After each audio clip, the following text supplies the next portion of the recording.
Наурыз көкпар басталды. Бұл жолғы аламан бәйге Ордабасы ауданында жалғасын тапты.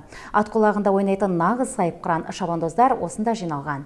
Дүйім жұрттың басын қосқан бәйге келесі бейнематериалда тарқатылады.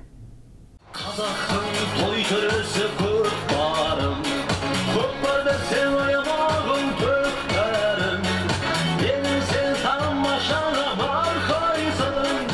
Тартысқа толы көкпар Ордабасы ауданы Шұбарсу елді мекенінде өтті. Аламан бәйгені естіген ағайын алыс жақын аудандардан арнайы келген. Үлкенді кішілі жамағат түгел ат салысты. Алдын ала ас беріліп, жиналғандарға палау таратылды.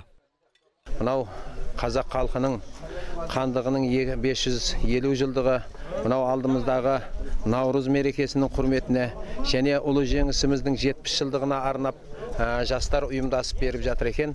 Бұл елге үлгі болатыған, халқымызға өте бір керемет қуаныш әрі той мереке болып өтетіған қазақ халқының көкпар тойы міне жалғасып келуде.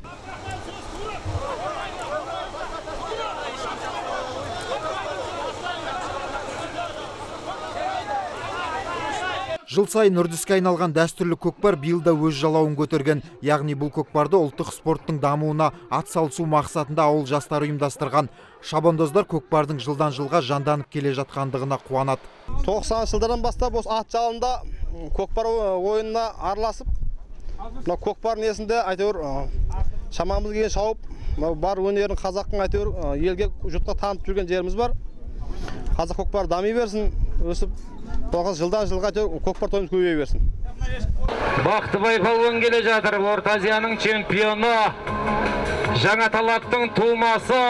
Ат жалын тартып жарысқан шабандоздардың жеңісіне қарай арнайы жүлде де тағайындалды. Бас бәйге ретінде өгіз тартысқа салынды. Жанболат Мелсұлы, Сұлтан Бақытжанұлы, Нұркен Жалбиев, ТВК телеарнасы.